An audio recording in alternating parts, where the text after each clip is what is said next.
Praise Lord. जल्दी से जल्दी आने वाला प्रभु यीशु मसीह के आदि पवित्र नाम में सब पवित्र लोगों को मसीह देता हूँ। लवकरात लवकर येणाऱ्या प्रभू येशू ख्रिस्ताच्या पवित्र नावामध्ये सर्वांना ख्रिस्ती अभिवादन। और भी एक पुनरुत्थान का पवित्र दिन में सब पवित्र लोगों को इस प्रकार जीवन प्लेटफॉर्म में इकट्ठा होकर के प्रभु का महिमा करने के लिए प्रभु ने कृपा दिया, उसके लिए प्रभु को धन्यवाद देते। आणि पुन्हा एकदा पवित्र पुनरुत्थानाच्या दिवसामध्ये अशा प्रकारे झूम प्लॅटफॉर्म मध्ये सर्व पवित्र लोकांना एकत्र येण्यासाठी प्रभूने कृपा केली, याकरता प्रभूच्या नावाला धन्यवाद असो। आज आपको मालूम है दुनिया भर में लोग ईस्टर प्रभु यीशु मसीह का पुनरुत्थान का दिन बहुत बड़े रीति में मनाते हैं। आणि आज आपल्याला ठाऊक आहे की जगभरामध्ये प्रभू येशू ख्रिस्ताचा पुनरुत्थानाचा दिवस म्हणजे ईस्टर म्हणून खूप जोरात साजरा करतात। वो लोग असली खुशी मनाने के समय में एक बात भूल जाता है कि जब प्रभु यीशु मसीह मेरे लिए मरा था और किस कारण मरा था, वो भूल करके कई रीति में भाव में होकर के खुशी मनाता है। आणि लोक या गोष्टीला विसरून जातात की प्रभू येशू ख्रिस्त माझ्याकरता मेला होता आणि तो का मेला होता, या महत्वपूर्ण गोष्टीला विसरून जाऊन काही पापामध्ये ते तो दिवस साजरा करतात। कई लोग आज के दिन में ज्यादा से ज्यादा शराब पीने में, सिनेमा देखने में, दुनिया की खुशियों को ऐसा लेते हुए वो लोग मालक ईश्वर मनाते। आणि काही लोक दारू पिण्यामध्ये, पिक्चर पाहण्यामध्ये, अशा प्रकारे जगाच्या काही गोष्टीचा आनंद घेत ते पापामध्ये ते साजरा करतात। प्रभु का अनुग्रह है कि सच्चा जीवड़ा वो प्रभु के साथ मिलकर के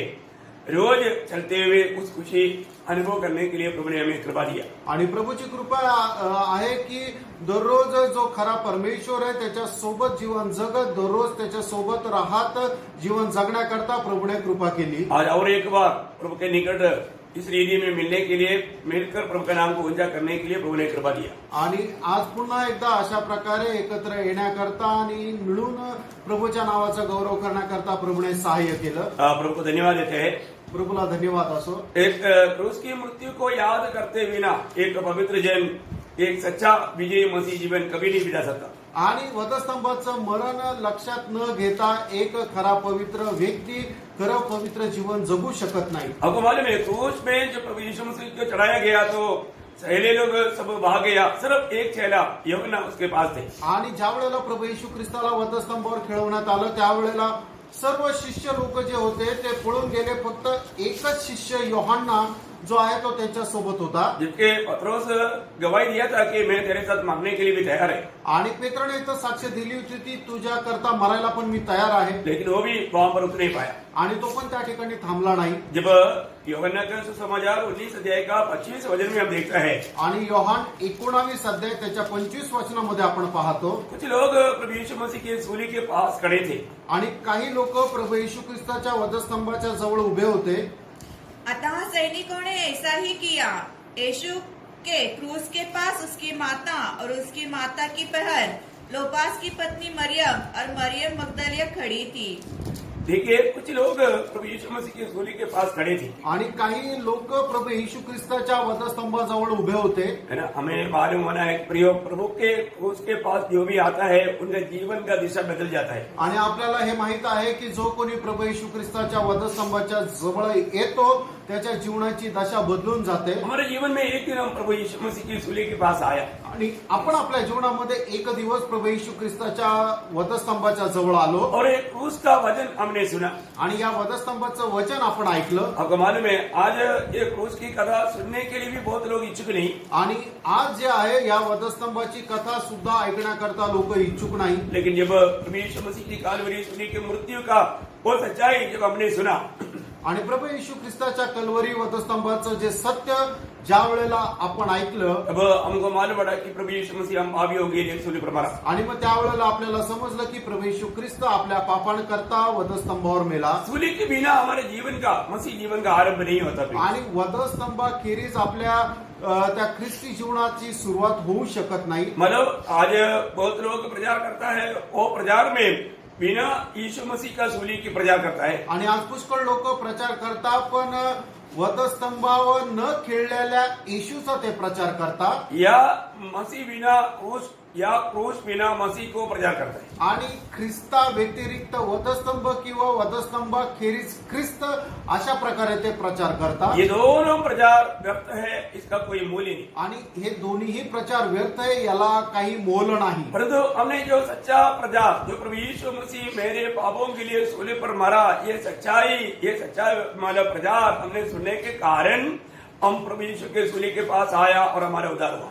आणि जो खरा प्रचार आहे की प्रभू येशू ख्रिस्त माझ्या पापांकरता वधस्तंभावर मेला, हा खरा प्रचार ऐकून आपण त्याच्या वधस्तंभावर जवळ आलो आणि आपलं तारण झालं. जब हम प्रभु यीशु मसीह की सूली के पास आता है, आणि ज्या वेळेला आपण प्रभू येशू ख्रिस्ताच्या वधस्तंभाच्या जवळ येतो एक सच्चाई मालूम पड़ता है। आणि एक सत्य आपल्याला समजतं. प्रभु यीशु मसीह पापी नहीं था, आणि प्रभू येशू ख्रिस्त पापी नव्हता, उसमें पाप नहीं था, त्याच्या ठाई पाप वो नव्हतं पाप नहीं जानता था। आणि त्याला पाप ठाऊक नव्हतं. पर वो मेरे लिए मेरे जगह पर मेरा स्थान लेकर के इतना श्रापित मृत्यू सड़ा। आणि तो माझ्या ठिकाणी माझं स्थान घेऊन एवढं श्रापित मरण त्याने सहन केलं. जब ये सच्चाई जब हमको मालूम पड़ा, आणि सत्य ज्या वेळेला आपल्याला समजलं, तब हमने प्रभु यीशु पर विश्वास किया। आणि त्या वेळेला आपण प्रभू येशू ख्रिस्तावर विश्वास केला. लेकिन जो व्यक्ति जो प्रभु यीशु पर विश्वास करता है, आणि जो व्यक्ती प्रभू येशू ख्रिस्तावर विश्वास करतो, उसको भी सूली में होना जरूरी पड़ता है। आणि त्याला सुद्धा वधस्तंभावर राहणं गरजेचं पडतं. बहुत ध्यान से सुनना।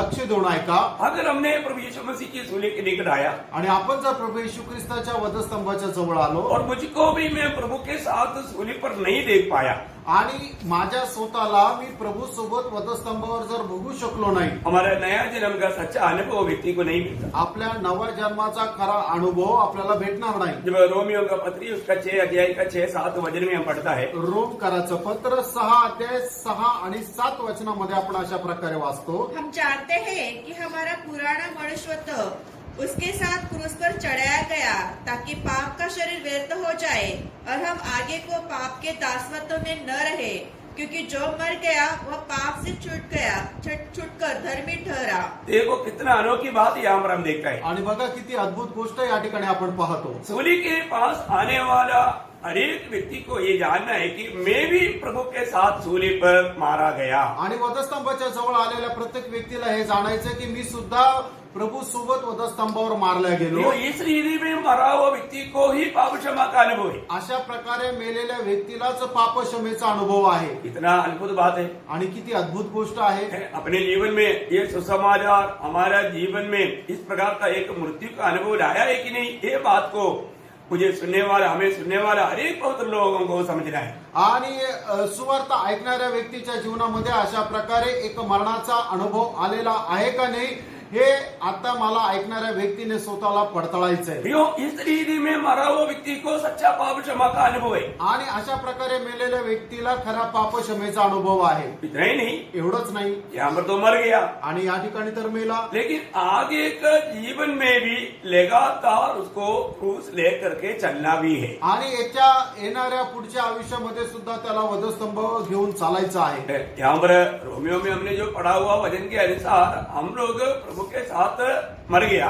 आणि रोमकराच्या पत्रामध्ये आता आपण जे काय वाचलं त्याच्यानुसार आपण प्रभू सोबत मेलो. जो प्रभु के साथ मर गया उसको पाप क्षमा का अनुभव मिल गया। आणि जो प्रभू सोबत मेला त्याला पापाच्या क्षमेचा अनुभव मिळाला. चाहे मैं आपको और एक बार पढ़कर सुनाऊं, आणि अजून एकदा वाचून सांगू. वही वचन को जो रोमियो का 6 अध्याय का 6-7 वचन थोड़ा ध्यान से सुनिएगा। आणि रोमकराचं पत्र त्याचं 6 अध्याय 6 आणि 7 वचन. हम जानते हैं कि हमारा पुराना मनुष्यत्व उसके साथ क्रूस पर चढ़ाया गया ताकि पाप का शरीर व्यर्थ हो जाए और हम आगे को पाप के दासत्व में न रहे, क्योंकि जो मर गया वह पाप से छूटकर धर्मी ठहरा. देखा, जो मर गया प्रभु के साथ यदि इस विश्वास में मर गया तो वो पाप से छूट करके प्रभु के दृष्टि में धर्मी बन गया. आणि ज्याला कोणाला विश्वास आहे की तो आपल्या पापांकरता प्रभू येशू ख्रिस्तासोबत मेला, तो आपल्या पापांपासून मुक्ती प्राप्त करून नीतिमान झाला. प्रियो, मुझे सुनने वाला हर एक बहुत लोगों को मैं ये बात आपको परखने के लिए कहना चाहता हूँ, आप सूली के पास आकर के वो मरा हुआ अनुभव है क्या? आणि मला ऐकणाऱ्या प्रत्येकाला पारखण्याकरता मी गोष्ट सांगू इच्छितो की तुम्ही आपल्या जीवनामध्ये वधस्तंभावर मेलेल्याचा अनुभव आहे का? क्योंकि नया जन्म बोलेगा तो एक मृत्यु की वेदना और एक जन्म का वेदना, ये दोनों वेदना मिलकर के नया जन्म है।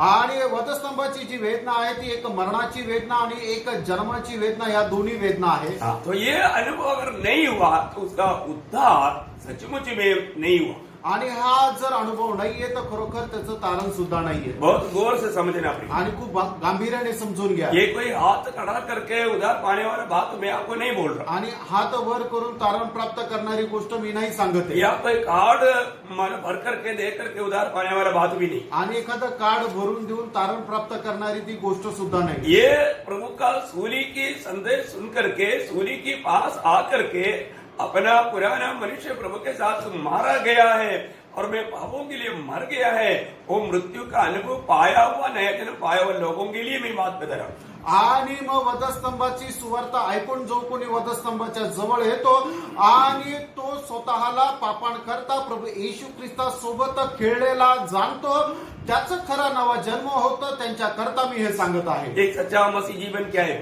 आणि एक खरं ख्रिस्ती जीवन काय आहे? प्रभु के सूली के पास आकर के नया जन्म पाया हुआ, उस पापों के लिए मर करके जी उड़ा हुआ अनुभव पाने वाला एक अनुभव है।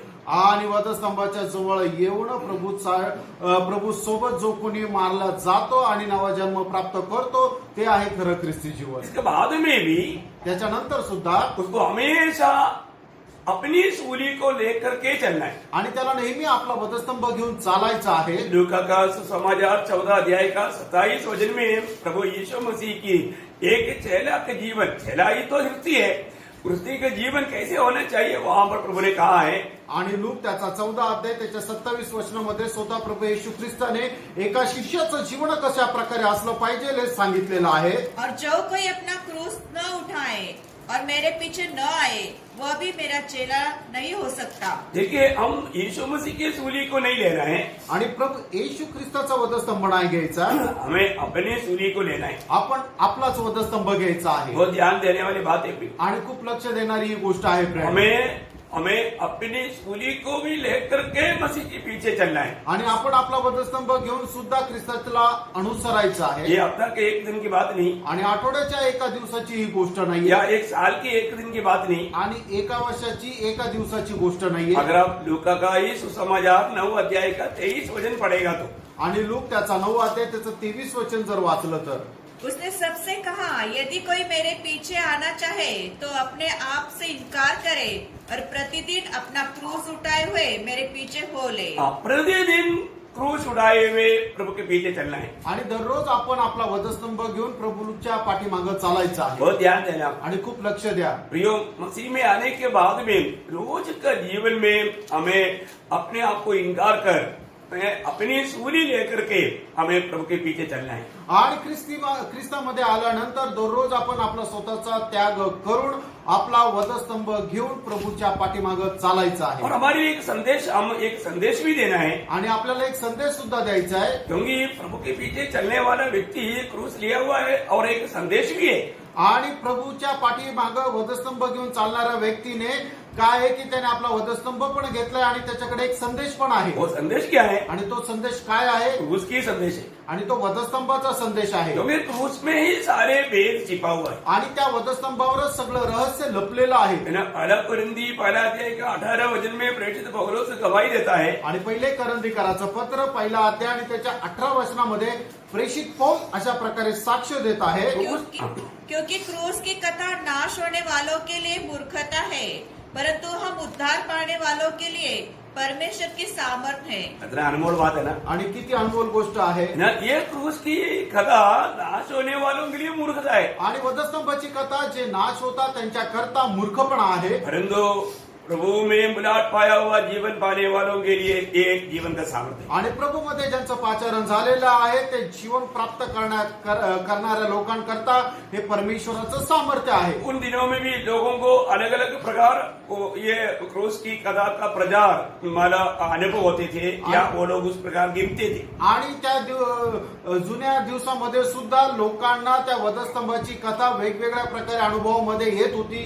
क्योंकि वही पहला अध्याय है उसका 23 और 24 वचन में। आणि पहिले करंदीकराचं पत्र त्याचा पहिला अध्याय 23 आणि 24 वचनामध्ये, परंतु हम तो उस क्रूस पर चढ़ाए हुए मसीह का प्रचार करते हैं जो यहूदियों के लिए ठोकर का कारण। देखिए, ये जो प्रचार यहूदियों के लिए ठोकर का कारण है, आणि हा प्रचार जो आहे तो यहूद्यांकरता ठेच लागण्याचं कारण आहे। हम उस सूली पर चढ़ाए हुए यीशु मसीह की प्रचार करते हैं, आणि वधस्तंभावर कळलेल्या प्रभू येशूचा आपण प्रचार करतो, परंतु यहूदियों के लिए ठोकर है। आणि यहूद्यांकरता ही गोष्ट एक ठेच लागण्यासारखी आहे, और अन्य जातियों के लिए मूर्खता है। अन्य जातियों के लिए मूर्खता है। आणि जे विधर्मी आहे त्यांच्याकरता हा मूर्खपणा आहे। कितना अद्भुत बात है ना। आणि किती अद्भुत गोष्ट आहे। प्रभु ने इस वचन को जीवन पाने के लिए हमें इस वचन को दिया, उसके लिए प्रभु धन्यवाद देता हूं। आणि जीवन प्राप्त करण्याकरता प्रभूने आपल्याला हे वचन दिलं, याच्या करता प्रभूला धन्यवाद असो। प्रियो, प्रभु यीशु मसीह की सूली की मृत्यु है हमारा जीवन बना रहने का आधार। आणि प्रभू येशू ख्रिस्ताचा वधस्तंभ आहे आपल्याला या जीवनामध्ये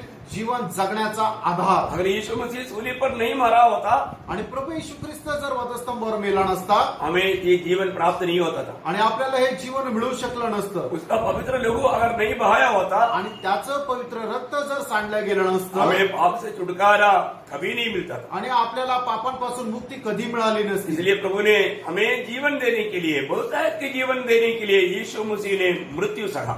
आणि आपल्याला जीवन देण्याकरता आणि विपुल जीवन देण्याकरता प्रभु येशू ख्रिस्त त्या वधस्तंभावर आपल्याकरता मेला। वो ये कितना अनोखी बात है। आणि खरोखर ही किती अद्भुत गोष्ट आहे। यीशु मसीह ने खुद यूहन्ना 12 अध्याय का 24 वचन में कहा था, आणि प्रभू येशू ख्रिस्ताने स्वतः योहान त्याचा 12 अध्याय आणि त्याच्या 24 वचनामध्ये अशा प्रकारे म्हटलं होतं, जब तक गेहूं की दाना मिट्टी में गिर करके मर नहीं जाता वैसे रहेगा, यदि मर जाता तो बहुत फल लाएगा। आणि जोपर्यंत गव्हाचा दाना मातीमध्ये पडून मरून जात नाही तोपर्यंत तो तसाच राहतो, पण ज्या वेळेला तो पडून मरतो त्यावेळेला तो पुष्कळ फळ आणतो। अब देखिए, एक आम का पेड़ में बहुत फल लगा हुआ है। आणि बघा, एका आंब्याच्या झाडाला खूप आंबे लागलेले आहे। अगर आप उस आम का पेड़ को उसकी गवाही पूछेगा तो, आणि त्या आंब्याच्या झाडाला त्याची साक्ष जर आपण विचारली तर, मैं इस अवस्था में आने के लिए एक मृत्यु हुआ है, आणि मी या अवस्थेमध्ये येण्याकरता मला एक मरावं लागलं, मेरे लिए एक मृत्यु हुआ। आणि माझ्याकरता एक मरण झालं।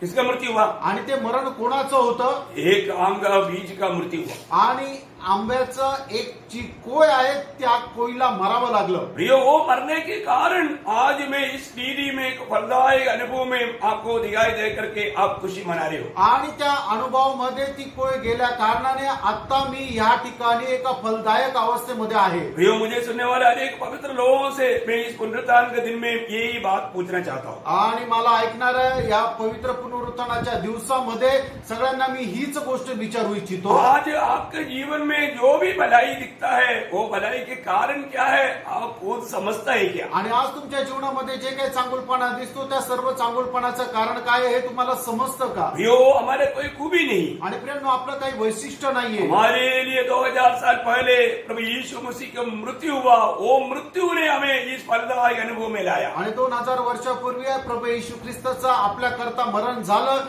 त्या मरणाच्या द्वारे आपण या अवस्थेमध्ये आलो। इस पुनरुत्थान का पवित्र दिन में, इस ईस्टर मनाने वाला दिन में मैं आपको यही नंबर विनती करके यही सवाल पूछना चाहता हूँ, आज आप समझते हैं क्या आपका जीवन का जो भी भलाई आप में है उसका कारण वो सच्चा प्रभु यीशु मसीह हमारे लिए मरा। आणि आज या ईस्टरच्या पवित्र पुनरुत्थानाच्या दिवसामध्ये मला ऐकणाऱ्या लोकांना मी एकच गोष्ट विचारू इच्छितो की तुमच्या जीवनामध्ये जो चांगुलपणा आहे त्या चांगुलपणाचं कारण माझ्या करता वधस्तंभावर खिळलेला मेलेला प्रभू यीशु ख्रिस्त आहे का? यीशु मसीह यदि मरा नहीं और वो सच्चाई पर मैं विश्वास नहीं किया तो मैं आज एक सच्चा पवित्र जन होकर के, एक धर्मी होकर के जीवन नहीं बिता सकता। आणि प्रभू यीशु ख्रिस्त माझ्या करता त्या वधस्तंभावर मेला आहे हे जर सत्यावर आपण जर विश्वास करत नाहीये तर मग निश्चितच आपल्याला काही फायदा नाही। प्रियो, आज हमें हमेशा एक ही बात का गवाही देने के लिए आता है कि प्रभु यीशु मसीह मेरे लिए मरा, इसलिए मेरा जीवन इतना धन्य बना। आणि प्रियो, आज आपल्याला एकच साक्ष देण्याकरता येते, ते म्हणजे की प्रभू येशू ख्रिस्त माझ्याकरता वधस्तंभावर मेला, म्हणूनच माझं जीवन एवढं धन्य आहे. आप देखो, बाहर देखो, कोई भी खेती में अगर फसल खड़ा है, वो फसल का कारण एक मृत्यु वहां पर हुआ है. आणि कुठल्याही शेतामध्ये जर पीक आहे, ते पीक येण्याचं कारण हेच आहे की त्या ठिकाणी एका बीजाला मरावं लागलं आहे. प्रियो, इसी प्रकार हम सबको प्रभु में, मंडली को एक अच्छा फलदायी अनुभव में पाया जाने का एकमात्र कारण हमारे प्रभु यीशु मसीह का कालवरी सूली का मृत्यू है. आणि मंडळीला एका फलदायक अवस्थेमध्ये राहण्याचं कारण हेच आहे की प्रभू येशू ख्रिस्ताचं कल्वरी वधस्तंभाचं मरण. वो मर गया, तो मेला, गला गया, तो पुरल्या गेला, तीसरा दिन जी उठा. आणि तिसऱ्या दिवशी तो जिवंत झाला. हमारे प्रभु यीशु मसीह मृत्यु में कदम होकर के कहानी खत्म करने वाला बात है ही नहीं. आणि आपला प्रभू येशू ख्रिस्त मेला आणि त्याची कहाणी संपली असं नाही. प्रियो, प्रभु यीशु मसीह मृत्यु से तीसरा दिन जी उठा. आणि प्रियानो, प्रभू येशू ख्रिस्त मेलेल्यातून तिसऱ्या दिवशी जिवंत झाला. ये सब पवित्र शास्त्र के अनुसार हुआ. आणि हे सर्व पवित्र शास्त्राच्या अनुसार झालं. मैं ये विचार करता हूँ, प्रभु का वचन कितना सत्य है प्रियो. आणि मी हा विचार करतो, प्रभूचं वचन किती सत्य आहे आज प्रियानो. भी ये सत्य वचन को हमें समझने के लिए, उस वचन को हमारा उसको मानने के लिए प्रभु ने कृपा दिया. आणि ते वचन समजण्याकरता आणि पालन करण्याकरता प्रभूने आपल्यावर कृपा केली. कितना धन्यवाद है. किती धन्य गोष्ट आहे. जो भी प्रभु के लोग हैं वो बहुत आनंद से प्रभु का वचन मानेगा. आणि जे प्रभूचे लोक आहेत ते खूप आनंदाने प्रभूचं वचन पालन आज करतात. भी प्रियो,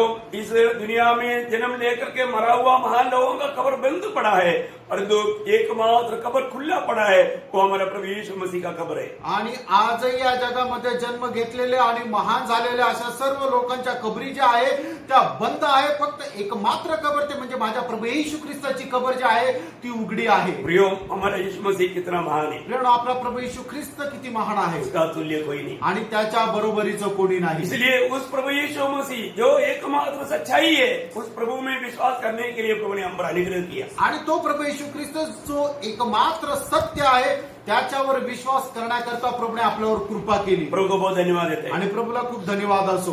उस नया जन्म दिया हुआ, इस फलदायी अनुभव में लाया हुआ प्रभु का हम अधिक अधिक महिमा करें. आणि तो नवा जन्म दिलेला आणि अशा प्रकारे फलदायक अवस्थेमध्ये आपल्याला ज्याने ठेवलेला आहे त्या प्रभूचा अधिक अधिक आपण गौरव करावा. मैं विषय की ओर आना चाहता हूँ. आणि आजच्या विषयाकडे आपण जाऊया. हमने पिछले दिनों में प्रभु यीशु मसीह की आगमन का उद्देश्य देखा. आणि मागील दिवसामध्ये प्रभू येशू ख्रिस्ताच्या आगमनाचा उद्देश आपण पाहिला. और मानव प्रभु का इस दुनिया में आने का बहुत बड़ा उद्देश्य मंडली तैयार करना था. आणि प्रभूचा या जगामध्ये येण्याचा सगळ्यात मोठा उद्देश म्हणजे मंडळीला तयार करणं होता. मंडली के लिए प्रभु यीशु मसीह ने अपनी आखिरी बूंद तक बहाया. आणि मंडळी करता प्रभू येशू ख्रिस्ताने आपल्या रक्ताचा शेवटला थेंब सुद्धा सांडवला. और एक प्रकार बोलेगा तो मंडली परमेश्वर का दिल की सबसे बड़ा गुप्त बात था. आणि मंडळी म्हटलं म्हणजे परमेश्वराच्या हृदयाची सगळ्यात मोठी रहस्यमय गोष्ट होती. ये बात किसी को भी कभी भी प्रकट नहीं हुआ. आणि ही गोष्ट कधीही कोणालाही प्रकट झाली नाही. लेकिन ये बात पहले प्रभु ने बोला, मैं मेरा मंडली बनाने के लिए आया. आणि प्रभूने सगळ्यात पहिले सांगितलं, मी माझी मंडळी बांधण्याकरता आलो. हमने मंडली के बारे में बहुत से बात हमने पिछले दिनों में देखा. आणि मंडळी संबंधाने पुष्कळ गोष्टी मागील दिवसामध्ये आपण पाहिल्या. अभी प्रभु की मंडली अभी दुनिया में है. आणि प्रभूची मंडळी आता जगामध्ये आहे. और जो प्रभु में सो गया वो प्रभु के पास पहुंच गया. आणि जे प्रभूमध्ये झोपले ते प्रभू सोबत गेले. लेकिन हम जानते हैं कि मंडली को अपने पास लेने के लिए प्रभु जल्द आएगा. आणि मंडळीला आपल्या जवळ घेण्याकरता लवकर प्रभू येणार आहे. जब वो प्रभु यीशु मसीह जब आएगा, आणि ज्या वेळेला प्रभू येशू ख्रिस्त येईल उस समय में मंडली को एक पुनरुत्थान शरीर मिलेगा. आणि त्या वेळेला मंडळीला एक पुनरुत्थित असं शरीर भेटेल. हमने देखा कि मतलब उस मंडली के लिए जो आगमन एक गुप्त बात है. आणि त्या मंडळी करता प्रभूचं येणं जे आहे ते गुप्त आगमन आहे. उसको हम रक्षक बोलते हैं, या रक्षक या क्या बोलते हैं हिंदी में, उठा ले जा, उड़ा, मतलब गुप्त में उड़ा ले जाना. आणि गुप्त रीतीने मंडळी उचलल्या जाणं. तो मतलब ये काम अभी जल्दी होने वाला है. आणि हे काम लवकर होणार आहे. हमको जो महिमा जो मिलने वाला बात, वो प्रभु का न्यायासन में न्याय होने के बाद में. आणि आपल्याला जो गौरव मिळणार आहे ते प्रभूच्या न्यायासनासमोर ज्या वेळेला आपण जाऊ त्याच्यानंतर तो मिळणार आहे.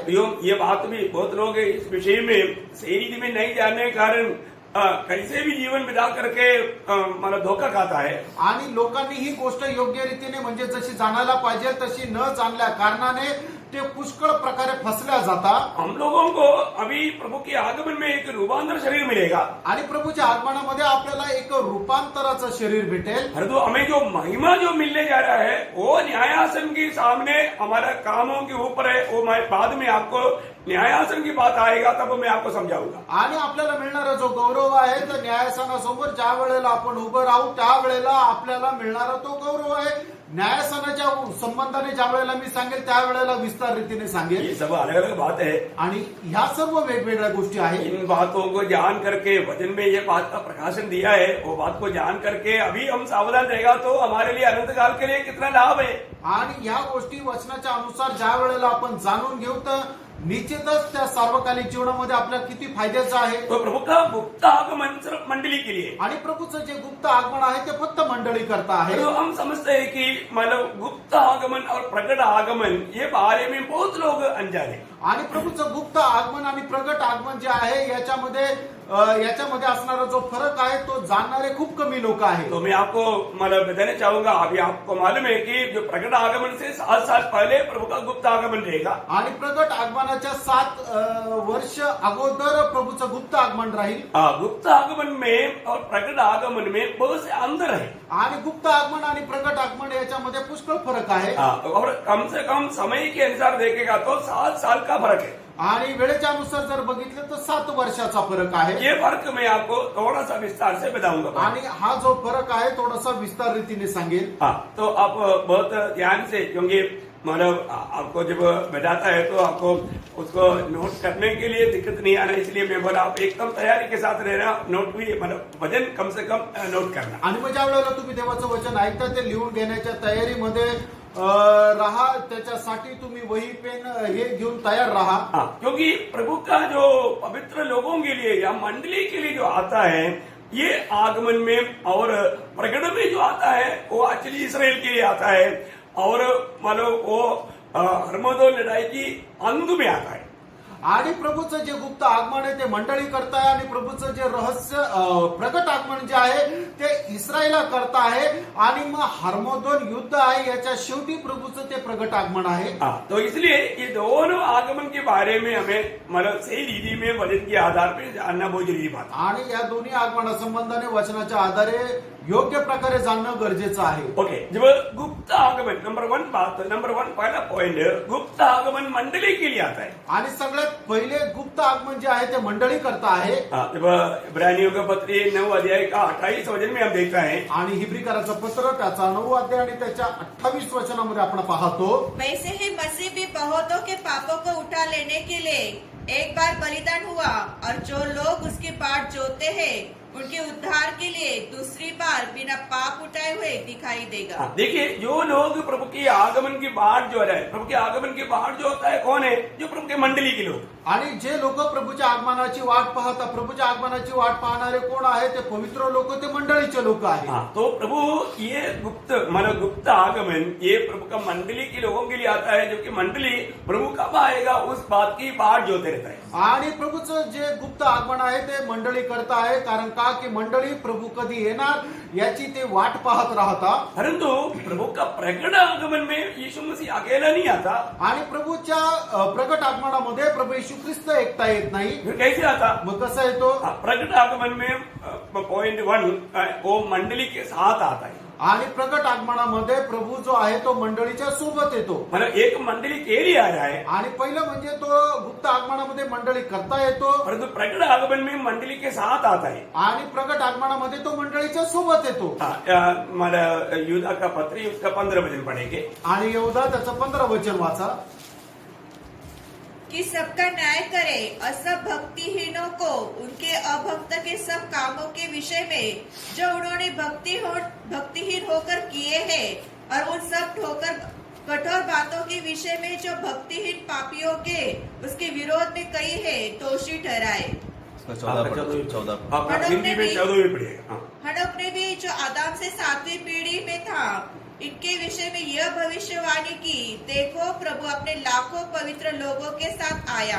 देखिए, प्रभु ये अपने लाखों पवित्र लोगों के साथ आया. मतलब ये जो प्रकट आगमन जो है पवित्र लोगों के साथ तुम्हें आने वाला आगमन है। आणि प्रभूचं जे प्रगट आगमन आहे तो आपल्या लाखो पवित्र लोकांसोबत म्हणजे मंडळी सोबत येणारं ते आगमन आहे. अभी हमने ये देखा कि गुप्त आगमन मंडली के लिए आया, आणि गुप्त आगमन जे आहे ते मंडळी करता प्रभू आला परंतु प्रकट आगमन में मंडली के साथ आया. आणि प्रगट आगमनामध्ये प्रभू मंडळी सोबत आला एकदम बहुत मतलब अंदर आपको समझ में आया. आणि याच्यामध्ये असणारा फरक तुमच्या लक्षात आला. दूसरी बात, दुसरी गोष्ट, मंडली के लिए प्रभु महाक्लेश से पहले आएगा. आणि मंडळी करता प्रभू महाक्लेशाच्या अगोदर येईल. जब हम पहला थेसलोनिकियों उसके पहला अध्याय उसका 9 और 10 वचन में जो पढ़ता है, पहिलं थेसलोनिकराचं पत्र त्याचा पहिला अध्याय त्याच्या 9 आणि 10 वचनामध्ये आपण अशा प्रकारे वाचतो. क्योंकि वे आप ही हमारे विषय में बताते हैं कि तुम्हारे पास हमारा आना कैसा हुआ और तुम कैसे मूर्तों से परमेश्वर की ओर फिरे, ताकि जीवित और सच्चे परमेश्वर की सेवा करो और उसके पुत्र के स्वर्ग से आने की बाट जोते रहो, जिसने उनसे मरे हुए में से जिलाया, अर्थात यीशु की, जो हमें आने वाले प्रकोप से बचाता है. मतलब आने वाला प्रकोप से बचाने वाला. आणि येणाऱ्या त्या प्रकोपापासून वाचवणारा. यहाँ पर बोला हुआ जो प्रकोप दुनिया भर में आने वाला महाक्लेश के बारे में. आणि या ठिकाणी बोललेला प्रकोप जो आहे तो जगामध्ये येणारा जो महाक्लेश आहे त्याच्या संबंधाने आहे. तो मंडली को प्रभु महाक्लेश के प्रकोप होने से पहले अपने पास उड़ा लेगा. आणि प्रभू मंडळीला महाक्लेश येण्याच्या अगोदर आपल्या सोबत घेऊन जाईल. लेकिन प्रकट आगमन आणि प्रगट आगमन ये महाक्लेश की अंत में आता है. आणि ते महाक्लेशाच्या शेवटी येतं. जब महाक्लेश अंत गया, आपको मालूम है मतलब इसराइल को 7 साल का एक भयंकर क्लेश उनके लिए मतलब प्रभु ने छोड़ा हुआ रखा है. आणि इस्रायल लोकांकरता 7 वर्षाचा महाक्लेश जो आहे तो प्रभूने सोडलेला आहे. वो समय की एंड में आणि त्या दिवसाच्या शेवटी प्रभु अपने पवित्र लोगों के साथ आएगा. आणि प्रभू आपल्या पवित्र लोकांसोबत येईल. वो आगमन सबको दिखाई देगा. आणि ते आगमन जे आहे ते सर्वांना दिसेल. जब हम प्रकाशित वाक्य 19 अध्याय उसका 11 से 16 वचन में हम ये पढ़ता है, प्रगटीकरण 19 अध्याय 11 ते 16 वचनामध्ये आपण जसं वाचतो. फिर मैंने स्वर्ग को खुला हुआ देखा और देखता हूँ कि एक श्वेत घोड़ा है और उस पर एक सवार है, जो विश्वास योग्य और सत्य कहलाता है, और वह धर्म के साथ न्याय और युद्ध करता है. उसकी आंखें आग की ज्वाला है और उसके सिर पर बहुत से राज मुकुट है. उस पर एक नाम लिखा है जिसे उसको छोड़ और कोई नहीं जानता. वह लहू छिड़काया हुआ वस्त्र पहने हैं. उसका नाम परमेश्वर का वचन है. स्वर्ग की सेना श्वेत घोड़ों पर सवार और श्वेत और शुद्ध मलमल पहने हुए उसके पीछे पीछे है. जाति जाति को मारने के लिए उसके मुंह से एक चौकी तलवार निकलती है. वो लोहे का राजदंड लिए हुए उन पर राज्य करेगा और सर्वशक्तिमान परमेश्वर के भयानक क्रोध की जलजलाहट की मदिरा की कुंड में दाग रोदेगा. उसके वस्त्र और उसके जांघ पर यह नाम लिखा है, राजाओं का राजा और प्रभुओं का प्रभु. देखिए यहाँ पर प्रभु यीशु मसीह महाक्लेश के अंत समय में अपने पवित्र लोगों के साथ आने वाला आगमन की बात हमने देखा. आणि या ठिकाणी प्रभू येशू ख्रिस्त महाक्लेशाच्या शेवटी आपल्या पवित्र लोकांसोबत जे येणार आहे त्या संबंधाने हे आपण वाचलं. ये श्वेत घोड़े पर आने वाला यीशु मसीह है करके किसी को कोई संदेह नहीं. आणि या श्वेत घोड्यावर येणारा जो आहे तो प्रभू येशू ख्रिस्त आहे, याच्या संबंधाने कोणाला शंका नाही. क्योंकि उसका नाम मन वचन है, वचन. कारण त्याचं नाव आहे परमेश्वराचं और वचन. वो राजाओं की राजा और प्रभुओं का प्रभु है. आणि तो राजांचा राजा आणि प्रभूंचा प्रभू आहे. एक ही व्यक्ति राजाओं की राजा और प्रभुओं का प्रभु वो प्रभु यीशु मसीह है. आणि एकच व्यक्ती जो राजांचा राजा आणि प्रभूंचा प्रभू आहे तो म्हणजे प्रभू येशू ख्रिस्त आहे. ये आगमन कब है? आणि हे आगमन केव्हा आहे? महाक्लेश के अंत में. आणि महाक्लेशाच्या शेवटी. ओके, तो ये था दूसरी बात. आणि ही होती दुसरी गोष्ट. और तीसरी बात, आणि तिसरी गोष्ट, मतलब जब मंडली के लिए जब आता है वो तो मंडली का दुल्हन होकर के आता है. आणि मग प्रभूच्या गुप्त आगमनामध्ये तो मंडळी करता ज्या वेळेला येतो तो मंडळीची वधू होऊन येतो. पती पती हा वर म्हणून येतो. दुल्हा दुल्हा दुल्हा होकर के आता है. आणि तो मंडळीचा वर म्हणून येतो. मतलब ये जो गुप्त आगमन मंडली का दुल्हा होकर के आगमन है. आणि प्रभूचं गुप्त आगमन जे आहे ते प्रभूचं एक नवरा म्हणून किंवा वधू वर म्हणून त्या ठिकाणी येतो. हम पढ़ेंगे एक तो वचन. एक दोन वचन आपण वाचूया. दूसरा कुरिन्दी उसका 11 अध्याय का दूसरा वचन. दुसरे करंथीकराचं पत्र त्याचा 11 अध्याय त्याचं दुसरं वचन. क्योंकि मैं तुम्हारे विषय में ईश्वरी धूल लगाए रहता हूँ, इसलिए कि मैंने एक ही पुरुष से तुम्हारी बात लगाई है कि तुम्हें पवित्र कुमारी के समान मसीह को सौंप दूं. देखिए, मसीह के साथ जिन लोगों का भी नया जन्म हुआ, उद्धार हुआ, उन लोगों का मसीह के साथ मग्नी हो चुका है. आणि ज्या लोकांचा तारण झालं, नवा जन्म झाला, त्याचा प्रभू येशू ख्रिस्ता सोबतच साखरपुडा झालेला आहे. तो अभी वो अपनी मंडली को अपने पास लेने के लिए आ रहा है. आणि तो आपल्या मंडळीला आपल्या सोबत घेण्याकरता येत आहे. मंडली इसलिए क्या करता, रोज रोज अपने उस दुर्गा का आगमन के लिए अपने आप को तैयार करता है. आणि म्हणूनच मंडळी काय करते की आपला जो वर येणार आहे त्या वरासाठी स्वतःला दररोज ती तयार करते. जब एफिसियों का पत्री 5 अध्याय का 26-27 वचन में हम पढ़ता है, आणि इफिसकराचं पत्र त्याचा 5 अध्याय त्याच्या 26 आणि 27 वचनामध्ये आपण अशा प्रकारे वाचतो. मंडली रोज कि उसको वचन के द्वारा जल के स्नान से शुद्ध करके पवित्र बनाए और उसे एक ऐसी तेजस्वी कलीसिया बनाकर अपने पास खड़ी करे जिसमें न तो कलंक न चोरी न कोई और ऐसी वस्तु हो, वरन पवित्र और निर्दोष हो. तो हमारा प्रभु यीशु मसीह पवित्र है.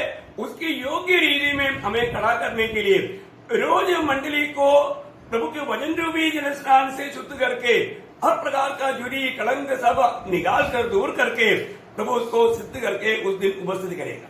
आणि प्रभू येशू ख्रिस्त जो आहे तो पवित्र आहे, म्हणूनच तो आपल्या मंडळीला पवित्र बनवण्याकरता दररोज आपल्या वचन रूपी जल स्नानाने धुवून शुद्ध आणि पवित्र करतो आणि मग तिला आपल्या सोबत उभं राहण्याकरता तो तयार करतो. मतलब प्रभु यीशु मसीह उस दुल्हन के लिए मतलब रहस्य में आने वाला आगमन है प्रभु का, मतलब गुप्त आगमन. आणि प्रभूचं गुप्त आगमन जे आहे तो वर आपल्या वधूला घेण्याकरता येणार आहे, असं ते आहे गुप्त आगमन. परंतु प्रकट आगमन आणि प्रकट आगमन जे आहे वो दुनिया का राजा और न्यायी होकर के आने वाला आगमन है. आणि तो जगाचा एक राजा किंवा एक न्यायाधीश म्हणून येणार आहे.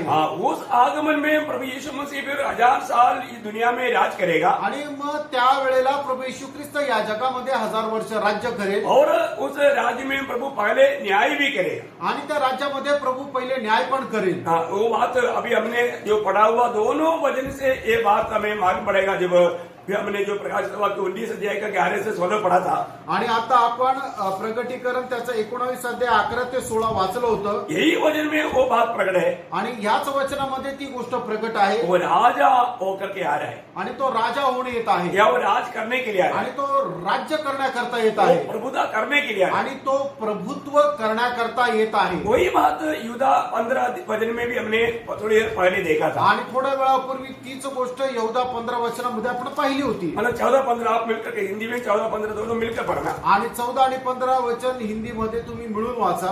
उस आगमन में प्रभु क्या किस लिए आ रहा है कि वो दुनिया का राजा और न्यायी होकर के आ रहा है. आणि त्या आगमनामध्ये प्रभु जगाचा राजा आणि न्यायाधीश होऊन येत आहे. हमने पढ़ा था इसलिए मैं दोबारा नहीं पढ़ना चाहूंगा. आणि वाचायला तुम्ही आपण अगोदर वाचलंय म्हणून पुन्हा वाचायला सांगत नाही. और चारों बात क्या है, आणि चौथी गोष्ट काय आहे, बड़ा मंडली की आगमन ये एकदम गुप्त आगमन है.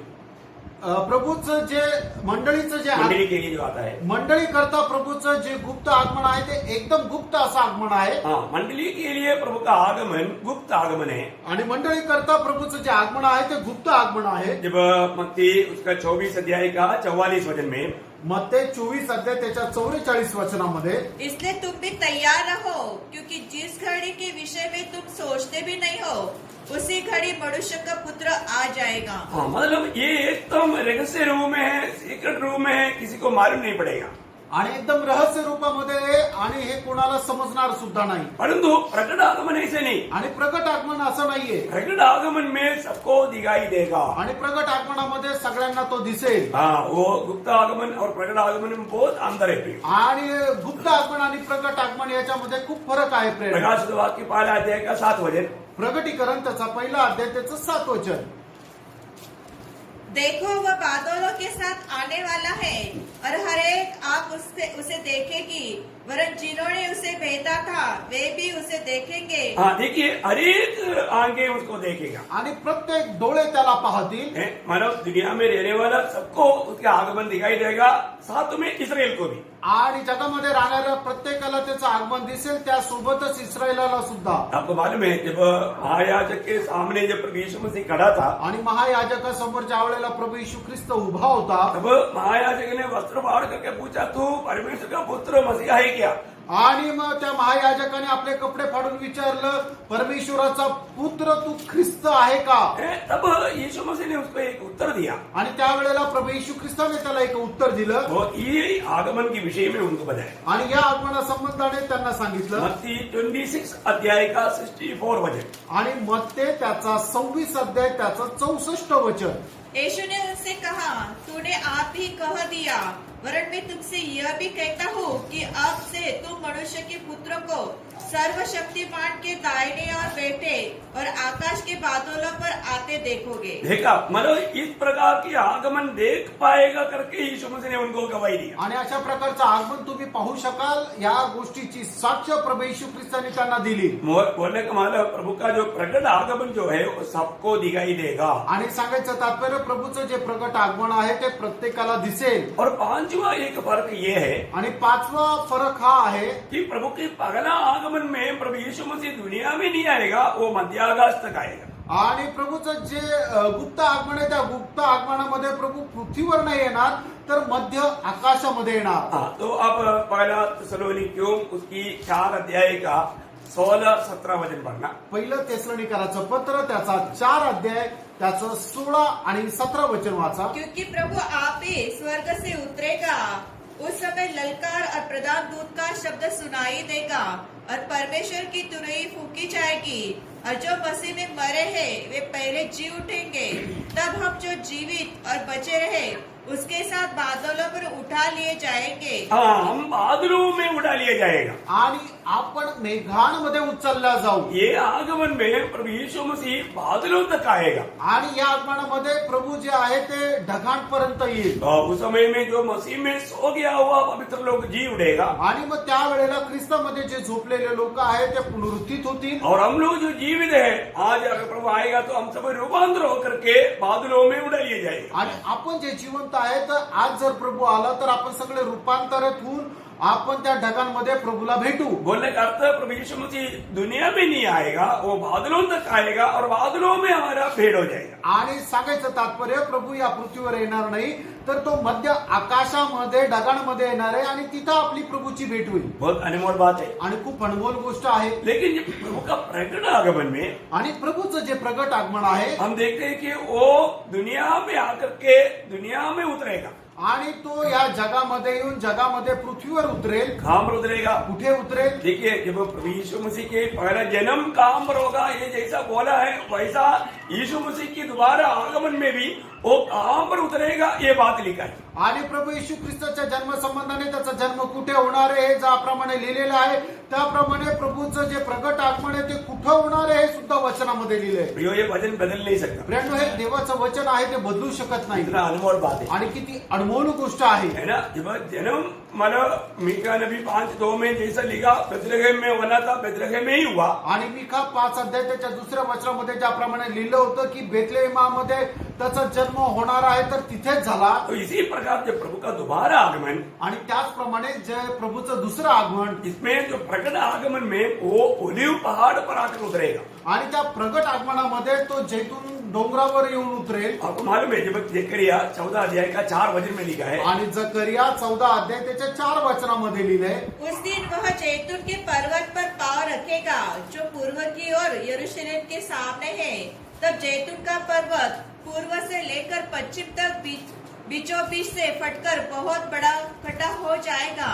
तब आधा पर्वत उत्तर की ओर और आधा दक्षिण की ओर हट जाएगा। देखिए यहाँ पर वहां पर जैतून पहाड़ पर आकर के उतरेगा। आणि या ठिकाणी आपण वाचलं की तो जैतून डोंगरावर येऊन उतरेल। हमने ये बात को सुना है, आणि या गोष्टीला आपण ऐकलेलं आहे। जैतून में कई लोग बड़े बड़े मतलब मकान बनाने के लिए उन्होंने गवर्नमेंट से परमिशन लिया, तो गवर्नमेंट ने परमिशन नहीं दिया।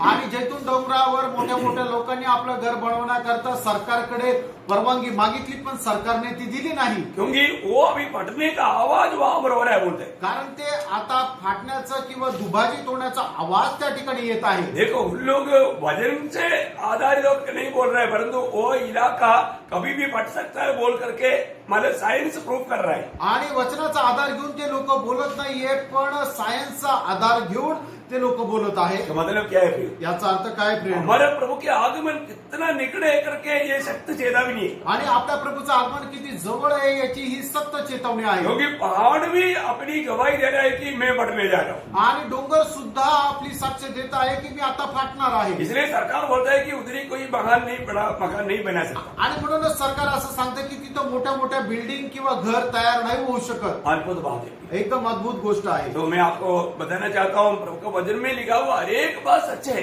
आणि मी तुम्हाला सांगू इच्छितो प्रभूच्या वचनामध्ये लिहिलेली प्रत्येक गोष्ट सत्य आहे. और चटुआ को भी आणि 6वं वैशिष्ट्य, प्रभु की गुप्त आगमन में वो सिर्फ मंडली को इफेक्ट होगा. आणि प्रभूचं जे गुप्त आगमन आहे ते फक्त मंडळी करता राहील किंवा त्याचा परिणाम जो आहे तो फक्त मंडळीसाठी राहील. बाकी दुनिया के लोगों को इसका कोई असर नहीं पड़ेगा. आणि इतर जगाच्या लोकांना याचा काही परिणाम जाणवणार नाही. है ना. जब यूहन्ना का सुसमाचार 14 अध्याय का 3रा वचन, आणि योहान त्याचा 14 अध्याय त्याचं 3रं वचन, और यदि मैं चाहकर तुम्हारे लिए जगह तैयार करूं तो फिर आकर तुम्हें अपने यहाँ ले जाऊंगा कि जहाँ मैं रहूं वहाँ तुम भी रहो.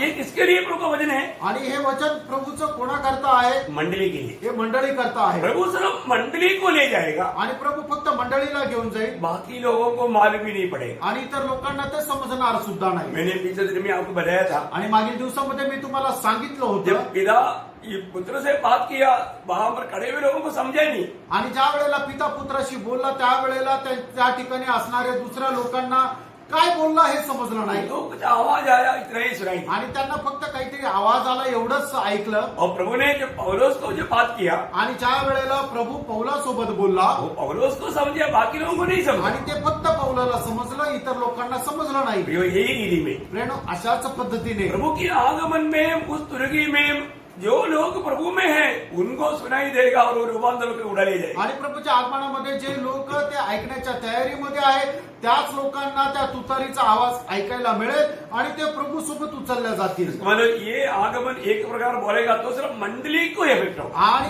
हे जे आगमन आहे ते फक्त मंडळी करता आहे, त्याचा परिणाम फक्त मंडळीला होईल. परंतु प्रकट आगमन में पण प्रगट आगमनामध्ये सारे दुनिया के सारे लोगों को इफेक्ट हो जाएगा. आणि जगाच्या सर्व जातीच्या सर्व लोकांना याचा परिणाम भोगावा लागेल. मतलब उसका एक साध्यता अभी हम लोग देख रहा है. आणि त्याचं एक साध्यता किंवा एक छाया आपण आता पाहत आहोत. क्योंकि आपको मालूम है आज इस दुनिया में सबसे बड़ा समस्या होकर के मतलब उठने वाला बात है यरूशलेम है. आणि आज जगामध्ये सगळ्यात मोठी समस्या म्हणून वर येणारी गोष्ट आहे ते म्हणजे यरूशलेम आहे. जब जकरिया 12 अध्याय का 2-3 वचन में जब हम पढ़ेगा, आणि जकरिया त्याचा 12 अध्याय त्याच्या 2 आणि 3 वचनामध्ये ज्या वेळेला आपण पाहतो, देखो मैं यरूशलेम को चारों ओर की सब जातियों के लिए लड़लड़ाता देने के मत का कटोरा ठहरा दूंगा, और जब यरूशलेम घेर लिया जाएगा तब यहूदा की दशा भी ऐसी ही होगी.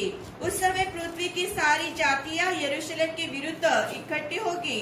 तब मैं उनको इतना भारी पत्थर बनाऊंगा कि जो उसको उठाए वो बहुत ही घायल होंगे. मतलब यहाँ पर बोला हुआ ये भविष्यवाणी सब हमारी इस पीढ़ी में पूरा होते हुए हम देखते हैं. आणि या सर्व भविष्यवाणी आपल्या पिढीमध्ये पूर्ण होत आहे असं आपण पाहू शकतो. यरूशलेम के कारण आज कितना बड़ा समस्या खड़ा हो चुका है. आणि प्रेरणो यरूशलेममुळे आज जगभरामध्ये किती मोठी समस्या जाहीर झाली आहे. अभी उसके खातिर अभी चारों तरफ से सेना उसको घेरने वाला है. आणि मग यरूशलेमला चौबाजूने सैन्य घेराव टाकणार आहे. प्रभु के उस दोबारे आगमन से पहले सेना उसको घेरेगा. आणि प्रभूच्या त्या दुसऱ्या आगमनाच्या अगोदर सैन्य जे आहे इस्रायलाला घेराव घालेल. आपको मालूम है अगर एजेकियल नबी की किताब 38-39 दोनों अध्याय अगर आप समय मिलने पर पढ़ेगा तो, आणि एजेकियल संदेष्टाचं पुस्तक 38 आणि 39 अध्याय हे दोन्ही अध्याय वेळ मिळाल्यानंतर तुम्ही वाचाल तर ये सब कितनी साल पहले प्रभु ने ये सब लिख करके रखा है। आणि कितीतरी वर्षापूर्वी प्रभूने हे सर्व काही अगोदर लिहून ठेवलंय. मैं पूरा नहीं तो भी थोड़ी बात आपको मैं बताना चाहूंगा. आणि पूर्ण नाही तरी सुद्धा थोडीशी गोष्ट मी तुम्हाला सांगू इच्छितो. 38 अध्याय आणि एजकेल त्याचा 38 अध्याय उसका 4 से 8 पढ़िएगा. 4 ते 8 वचन वाचा. मैं तुझे घुमा ले जाऊंगा और तेरे जबड़ों में आंकड़े डालकर तुझे निकालूंगा. सॉरी 3 से पढ़िएगा और जगह का भी नाम आएगा. हाँ. और यह कह हे गोग, हे रोश, मेशक और तुबल के प्रधान, परमेश्वर यहोवा यो कहता है, देख मैं तेरे विरुद्ध हूँ, मैं तुझे घुमा ले आऊंगा और तेरे जबड़े में आंकड़ों डालकर तुझे निकालूंगा और तेरी सारी सेना को भी, अर्थात घोड़ों और सवारों को, जो सबके सब कवच पहने हुए एक बड़ी भीड़ है, जो फिर और ढाल लिए हुए सबके सब तलवार चलाने वाले होंगे, और उनके संग फरास, कुश और पुत को, जो सबके सब ढाल लिए हुए और टोप लगाए होंगे, और गोमर और उसके सारे दलों को, और उत्तर दिशा के दूर दूर देशों के तोमर के घराने और उसके सारे दलों को निकालूंगा. तेरे संग बहुत से देश के लोग होंगे. मतलब यहाँ पर हम देखते हैं कि अभी आप उसका 8 वचन का आखिरी भाग थोड़ा पढ़ेंगे. अर्थात तुम इस्राएल के पहाड़ों पर आएगा, जो निरंतर उजाड़ रहे हैं, परंतु वे देश देश के लोगों के वश से छुड़ाए जाकर सबके सब निडर रहेंगे. 9 वचन. तू चढ़ाई करेगा और आंधी के समान आएगा और अपने सारे दलों और आंधी की समान आएगा. जैसे आंधी की समान मतलब बारिश होने के टाइम पर जैसा बादल मतलब और जैसे ऊपर आते हुए हम देखते हैं, इस रीति में पूर्ण रूप में इसराइल को ये लोग गिरेगा. आणि मग ज्या वेळेला पाऊस पडतो त्यावेळेला सर्व ती जागा जी आहे ते ढग घेरून घेतात. त्याचप्रमाणे प्रभू त्या उचलल्या जाण्याच्या वेळेला सगळ्यांचा घेराव घालेल. मतलब ये हरमदोन लड़ाई का एक छोटा चित्र है. आणि हार्मोदोन युद्धाचं एक छोटस चित्रण आहे. जैसे आपको समय मिलेगा तो आप ये 38-39 पूरा पढ़ना. आणि जसं तुम्हाला वेळ भेटेल त्यावेळेला एजकेल 38 अध्याय आणि 39 अध्याय पूर्ण वाचा. और दानियल 11 का 40 वचन. आणि दानियल 11 अध्याय त्याचं 40 वचन. जोवेल 3 का 2. जोवेल त्याचा 3रा अध्याय त्याचं 2रं वचन. सफेनिया 3 का 8. त्याचं 8 वचन. ये सारे वचन जब आप पढ़ करके देखेगा, आणि सगळी वचनं ज्या वेळेला तुम्ही वाचाल, इस रीति में इसराइल को चारों तरफ से बादल के आयंद जब दुश्मन लोग घेरेगा, आणि इस्रायल लोकांना चहू बाजूनी एकदम ढगांप्रमाणे त्याचे शत्रू त्यांना घेराव घालतील. और प्रकृति का भी बहुत प्रतिकूल अनुभव रहेगा. आणि निसर्गाचा सुद्धा खूप प्रतिकूल असा अनुभव राहील. जब हम मत्ती की सुसमाचार 24 अध्याय का 30 और 31 वचन. मध्ये त्याचा 24 अध्याय त्याचं 30 और 31. 30 आणि 31 वचन. तब मनुष्य के पुत्र का चिन्ह आकाश में दिखाई देगा, तब पृथ्वी के सब कुलों के लोग छाती पीटेंगे और मनुष्य के पुत्रों को बड़ी सामर्थ और ऐश्वर्य के साथ आकाश के बादलों पर आते देखेंगे. बोलने का मतलब क्या है कि यहाँ पर एक बहुत बड़ा चिन्ह. और अब ये सारे मत्ती 24 अध्याय और मार्क 13 अध्याय, लूका 21 अध्याय, ये सब अध्याय आप पढ़कर देख रहे हैं. ये सब उस समय की अवस्था विशेषण है.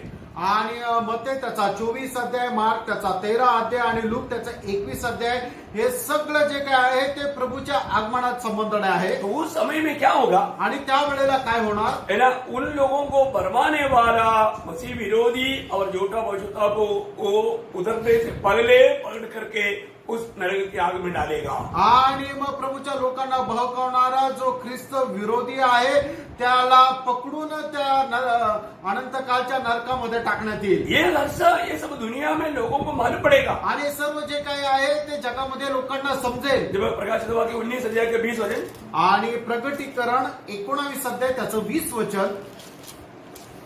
वह पशु और उसके साथ वह झूठा भविष्यद्वक्ता पकड़ा गया, जिसने उससे सामने ऐसे चिन्ह दिखाए थे जिनके द्वारा उसने उनको भरमाया, जिन पर उस पशु की छाप थी और जो उसकी मूर्ति की पूजा करते थे, ये दोनों जीते जी उस आग की झील में जो गंधक से जलती है डाले गए। देखा, ये दोनों को क्या करेगा उस नरक में? आपको मालूम है नरक का क्या हो गया? उद्घाटन हो गया। आणि बघा नरकाचं काय झालं? उद्घाटन झालं. तो उद्घाटन में सबसे पहले पहुंचने वाला लोग ये मसीह विरोधी और ये झूठा पवित्र था। आणि त्या नरकामध्ये जाणारे सगळ्यात पहिले व्यक्ती म्हणजे ख्रिस्त विरोधी आणि खोटा संदेष्टा. इसके बाद में मतलब उनके पीछे पीछे क्या करेगा? उसका 20 अध्याय का 1 से 3 तक हम देखता है शैतान को भी पकड़ करके उस बॉटमलेस पिट में बंद करेगा। आणि मग प्रगटीकरण त्याचा 20 अध्याय 1 ते 3 वचनामध्ये आपण पाहतो की सैतानाला सुद्धा पकडण्यात येईल आणि ज्याला तळ नाहीये अशा प्रकारच्या खड्ड्यामध्ये त्याला टाकण्यात येईल. अभी उसको नरक में नहीं डाला, अजून त्याला नरकामध्ये नाही टाकलं. जहां पर झूठा पवित्रता और मसीह विरोधी गया उधर अभी नहीं, एक अलग ही जगह पर डाल रहा है। आणि मग ज्या ठिकाणी खोटा संदेष्टा आणि ख्रिस्त विरोधी गेला त्या ठिकाणी सुद्धा नाही तर एका वेगळ्या ठिकाणी त्याला टाकण्यात येत आहे. इस स्थिति में अभी दुनिया का अवस्था क्या रहेगा? एक वो भयानक अवस्था का एंड एकदम आएगा। आणि जगाची अवस्था त्यावेळेला कशी राहील? एकदम भयंकर अशी अवस्था या शेवटच्या काळामध्ये राहील. सबको मालूम पड़ेगा, सगळ्यांना ती समजेल. और सातवीं बात, आणि सातवी गोष्ट, ये आगमन कभी भी होगा। आणि हे आगमन जे आहे ते केव्हा पण होणार. मतलब अभी हमने थोड़ी देर पहले भी जब मत्ती 24 का 44 में पढ़ा था, आणि मग ते 24 अध्याय 44 वचनामध्ये आपण पाहिलं होतं. मतलब ये कोई विशेष चिन्ह के बाद में आएगा ऐसे नहीं। आणि विशेष असं चिन्ह दाखवून मग तो येईल असं काही नाहीये. एक प्रकार हम समझने के लिए छोटा छोटा मतलब बात जरूर है, आणि हे आपल्याला समजण्याकरता छोट्या छोट्या गोष्टी निश्चितच आहेत. वो कैसे मैं आपको बताता हूँ। आणि ते कसं आहे हे मी तुम्हाला सांगतो. जब नोआ का काल का जलप्रलय के समय में, आणि नोहाच्या काळामध्ये होणारा जो जलप्रलय आहे, जब हानोक को जब एक बेटा जन्मा था, आणि हानोकाला ज्या वेळेला एक मुलगा झाला, उसका नाम क्या रखा? आणि त्याने त्याचं नाव काय ठेवलं? मेथुशेलह। आणि मथुशेलह. इसका अर्थ क्या है? याचा अर्थ काय? इसका मरने के बाद वो न्याय आएगा। आणि याच्या मेल्यानंतर तो न्याय येईल. बोलने का अर्थ क्या है? आणि सांगायचं तात्पर्य काय? मोहम्मद नोआ का समय में एक प्रकार का एक मतलब एक चिन्ह या एक बात था। आणि नोहाच्या काळामध्ये असणारं एक प्रकारचं चिन्ह असं ते होतं कि जब मथुशेलह मरेगा तो जलप्रलय आएगा। आणि मथुशेलह ज्या वेळेला मरेल त्यावेळेला जलप्रलय येईल। अभी हमारे लिए फिर कैसे है? आणि मग आपल्याकरता ते कसं राहणार? जरूर प्रभु ने एक सख्त चेतावनी दी है। आणि निश्चितच प्रभूने एक सख्त चेतावनी दिली आहे। आपको मालूम है कि जब इस गुप्त आगमन के लिए एक तो मतलब नोआ का काल का जैसा रहेगा, आणि ते नोहाच्या काळामध्ये जसं झालं त्याप्रमाणे प्रभूचं आगमन राहणार आहे। समय या वातावरण आणि वेळ आणि आजूबाजूचं वातावरण। जब मत्ती उसका 24 अध्याय का 37 से 39, आणि मग ते त्याचा 24 अध्याय त्याचा 37 ते 39 वचन। जैसे नूह के दिन थे वैसे ही मनुष्य के पुत्र का आना भी होगा, क्योंकि जैसे जल प्रलय से पहले के दिनों में जिस दिन तक कि नूह जहाज पर न चढ़ा उस दिन तक लोग खाते पीते थे और उसमें विवाह होते थे, और जब तक जल प्रलय आकर उन सबों को बाहर न ले गया तब तक उनको कुछ भी मालूम न पड़ा। उनको मालूम ही नहीं पड़ा। आणि त्यांना समजलंच नाही। वो लोगों को मालूम ही नहीं पड़ा। आणि त्या लोकांना समजलंच नाही। मालूम नहीं पड़ेगा, नाही समजणार। एक प्रकार अभी आपको मालूम है नोआ का काल से बढ़ करके आज दुनिया में पाव बढ़ गया करके अभी कोई गवाही देने की जरूरत है। आणि नोहाच्या काळामध्ये असणारं जे पाप आहे त्याच्यापेक्षा जास्त आता या युगामध्ये असणारं जे पाप आहे ते वाढलं गेलेलं आहे। याच्या संबंधाने वेगळी काही साक्ष देण्याची गरज नाही, क्योंकि सोदोम गोमोरा का पाप से बढ़ करके आपको मालूम है दुनिया में 15 राज्य मतलब ये जो आदमी के साथ शादी कर सकता है ऐसा नियम पास कर चुका है। आणि मग सोदोम गोमोरामध्ये असणारं जे पाप आहे त्याच्यापेक्षा कितीतरी जास्त पाप जे आहे आता या पिढीमध्ये या युगामध्ये वाढलेलं आहे। कारण का की 19 देशापेक्षा 15 देशांनी या गोष्टीला प्रमाण दिलं किंवा अनुमोदन दिलेलं आहे की दोन माणसं एकमेकासोबत लग्न करू शकतात. मतलब लड़की लड़के के साथ और आदमी आदमी के साथ. म्हणजे दोन मुली एकमेकींसोबत लग्न करू शकतात किंवा दोन मुलं एकमेकांसोबत लग्न करू शकतात. मतलब सोदोम गोमोरा का वो भयंकर पाप जो प्रभु एकदम नफरत करता है. आणि सदोम गोमोराचं ते भयंकर पाप प्रभु एकदम त्याचा द्वेष करतो. प्रियो, ये सब प्रभु का आगमन का एक प्रकार का एक प्रकट चिन्ह है. आणि हे सर्व प्रभूच्या आगमनाचं एक प्रकट असं चिन्ह आहे. प्रभु के लोग किसी भी घड़ी में उड़ा लिए जाएगा. आणि प्रभूचे लोक कुठल्याही वेळेला उचलल्या जातील. महाक्लेश में उस भयंकर दिनों में होने वाला बात अभी शुरू हो गया बोलने का मतलब हमारे जाने का समय कितना निकट आ आणि चुका है. महाक्लेशामध्ये होणाऱ्या ज्या गोष्टी आहेत, त्याची सुरुवात जर आता झालेली आहे, याचा अर्थ आपलं प्रभू सोबत जाणं किती जवळ आहे हे आपण जाणून घ्यायला पाहिजे. आपको मालूम है, मतलब प्रभु के आगमन के प्रति यहूदियों को बोलने के टाइम पर एक चिन्ह दिया था, वो मतलब इसराइल था. आणि यहूदी लोकांना प्रभूच्या आगमनासंबंधाने एक चिन्ह दिलं होतं, ते म्हणजे इस्रायल होतं. जब मत्ती की सुसमाचार उसका 24 अध्याय में उसका 25 वचन में हम देखता है, मत्ती 24 अध्याय त्याच्या 32 वचनामध्ये आपण पाहतो. अंजीर के पेड़ से यह दृष्टांत सीखो, जबकि उसकी डाली कोमल हो जाती और पत्ते निकलने लगते हैं तो तुम जान लेते हो कि ग्रीष्म का काल निकट है. इसी रीति से जब तुम इन सब बातों को देखो तो जान लो कि वह निकट है, वरन द्वार पर ही है. बोलने का अर्थ क्या है कि अंजीर का पेड़ आपको निसंदेह मालूम है इसराइल के बारे में बताता है. आणि अंजिराचं झाड जे आहे ते निश्चितच कुठल्याही प्रकारची शंका न ठेवता ते इस्रायलाला दाखवतं हे आपल्याला ठाऊक आहे. जो पवित्र किताब पढ़ा जाएगा 5 वचन और यिर्मयाह में बार बार मतलब अंजीर का फल का मनाते मतलब इसराइल का गवाही दिया हुआ है. आणि जोएल संदेशाचं पुस्तक त्याचा पहिला अध्याय त्याचं 3 आणि 4 वचन, 5 आणि 6 वचन आणि यिर्मयाह संदेशाच्या पुस्तकामध्ये सुद्धा खूप वेळा याच्या संबंधाने सांगितलेलं आहे. बोलने का अर्थ क्या है भाई? आणि सांगायचं तात्पर्य काय प्रेरणू? जब इसराइल ये दुनिया से मिट चुका था, आणि इस्रायल ज्या वेळेला जगाच्या नकाशावर नव्हतं, लेकिन हम देखते हैं कि आज हमारे इस पीढ़ी में इसराइल आज वापस ये दुनिया में खड़ा हो गया. आणि आपण पाहतो की आज आपल्या पिढीमध्ये पुन्हा इस्रायल जे आहे ते उभं राहिलं. अभी ये पीढ़ी या इसराइल जब खड़ा होने वाला पीढ़ी खत्म होने से पहले प्रभु आने वाला है. आणि ही पिढी संपण्याच्या अगोदर प्रभू येणार आहे. ये इसका मतलब क्या है? याचा अर्थ काय आहे? 1948 मई महीना 18 तारीख को इसराइल ग्लोब में आ गया. आणि 18 मे 1948 या दिवसामध्ये जगाच्या नकाशावर इस्रायल आलो. ऐसा है तो असं आहे तर हम प्रभु का आगमन की कितनी निकटता में. आणि आपण प्रभूच्या आगमनाच्या किती जवळ आहोत. ऐसा बोलने के लिए मेरे पास बहुत है, लेकिन मैं अभी वो बात को यहाँ पर संदेश में नहीं बोलना चाहता. आणि हिशोब देण्याकरता खूप काही आहे, पण आता या वेळेला मी ते सांगणार नाही. लेकिन प्रभु के आगमन में अभी देर नहीं हुई. आणि प्रभूच्या आगमनामध्ये आता उशीर नाहीये. हमें कितना सावधान रहना चाहिए. आपण किती सावध राहायला पाहिजे. तो अभी प्रभु के आगमन कभी भी हो सकता है, आणि प्रभूचं आगमन जे आहे ते केव्हा पण होऊ शकतं. परंतु प्रभु का प्रकट आगमन आणि प्रभूचं जे प्रगट आगमन आहे एवं व्यक्त रीति में कई चिन्ह रहेगा. आणि त्याच्यामध्ये वैयक्तिक असे काही चिन्ह राहतील. वो बात अगर आप मत्ती के सुसमाचार 24 अध्याय मत्ती त्याचा 24 अध्याय उसका 15 से 31 तक पढ़ेगा तो आणि 15 ते 21 वचन ज्या वेळेला आपण वाचू, एक्चुअली उसमें बताया हुआ बहुत से बात उसका प्रकट चिन्ह ही है. आणि त्याच्यामध्ये सांगितलेल्या पुष्कळ गोष्टी प्रभूच्या प्रगट चिन्हच आहे. तो मतलब इस महाक्लेश के बीच में या प्रभु का लोग उड़ाले जाने के बाद में इसराइल में मंदिर बनाया जाएगा. आणि प्रभूचे लोक मंडळी उचलल्या गेल्यानंतर त्या महाक्लेशाच्या मध्ये ते मंदिर बांधण्यात येईल. और उस मंदिर में मसीह विरोधी का मूर्ति बनाने के लिए और उसको दंडवत करने के लिए यहूदियों के ऊपर दबाव आएगा. आणि मग त्या मंदिरामध्ये त्या ख्रिस्त विरोधाची मूर्ती ठेवण्याकरता आणि त्याला दंडवत करण्याकरता यहूदी लोकांवर दबाव येईल. उस समय से महाक्लेश भारी अवस्था में बदल जाएगा. आणि मग त्या दिवसापासून महाक्लेश जो आहे तो भयंकर अवस्थेमध्ये बदलून जाईल.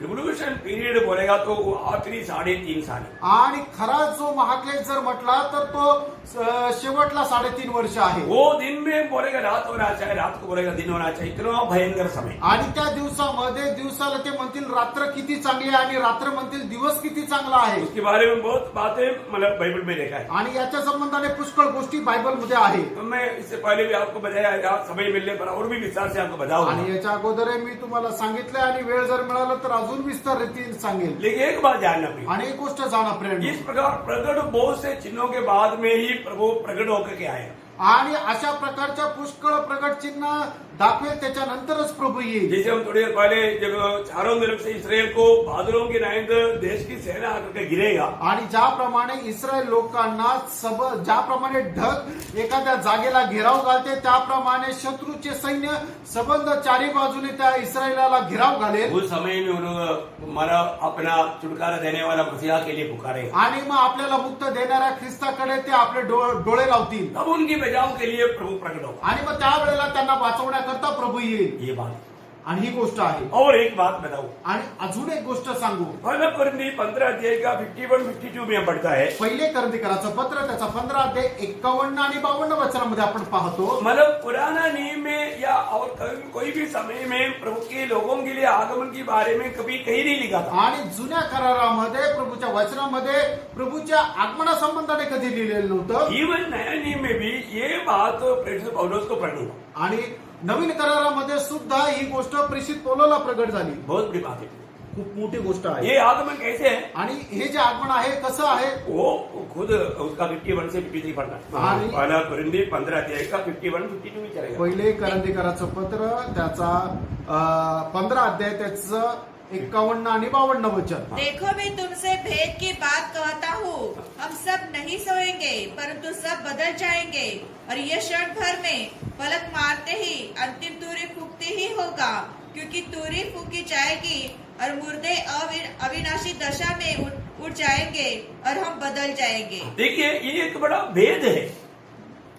आणि बघा हे खूप मोठं रहस्य आहे. ये पहले कभी प्रकट नहीं हुआ. आणि पहिले कधी प्रगट नाही झालं. ये मंडली के लिए आगमन है. आणि हे मंडळी करता आगमन आहे. इतना अच्छी बात है. आणि किती चांगली गोष्ट आहे. ये एकदम क्षण भर में होगा. आणि एकदम क्षणामध्ये होणारी ही गोष्ट आहे. आंख बंद करने का खोलने का उतना टाइम में हम लोग रूपांतर होकर के प्रभु के साथ बादलों में मिलेंगे. आणि डोळे बंद करून जसं आपण उघडतो तेवढ्या क्षणामध्येच हे आपण सगळे रूपांतरित होऊन प्रभू सोबत भेटू. परंतु प्रभु का प्रकट आगमन में आणि प्रभूच्या त्या प्रगट आगमनामध्ये प्रभु कैसे आएगा, कहां पर आएगा, ये सारे बातों का व्यवस्था क्लियर लिखा है. आणि प्रभू कुठे येणार, कशा प्रकारे येणार, या सर्व गोष्टीची व्यवस्था वचनामध्ये स्पष्ट लिहिलेली आहे. पुराना नियम में भी ये बात लिखा है. आणि जुन्या करारामध्ये सुद्धा हे लिहिलेलं आहे. है ना. अभी हमने थोड़ी देर पहले जकरिया 14:4 में लिखा, मतलब पढ़ा था कि वो जैतून पहाड़ पर उतरेगा. आणि जकरिया 14 अध्याय 4 वचनामध्ये आपण ज्याप्रमाणे वाचलं की तो जैतून डोंगरावर उतरेल. और यशा में बार बार लिखा है कि एक राजा धर्म के साथ राज करेगा. आणि यशामध्ये वारंवार लिहिलं की एक राजा नीतीने राज्य करेल. उस समय में दुनिया का अवस्था क्या रहेगा, आणि त्या वेळेला जगाची अवस्था काय राहील, ये सारे बात विस्तार से लिखा है. आणि या सर्व गोष्टी विस्तार रीतीने लिहिल्या आहेत. प्रियो, प्रभु की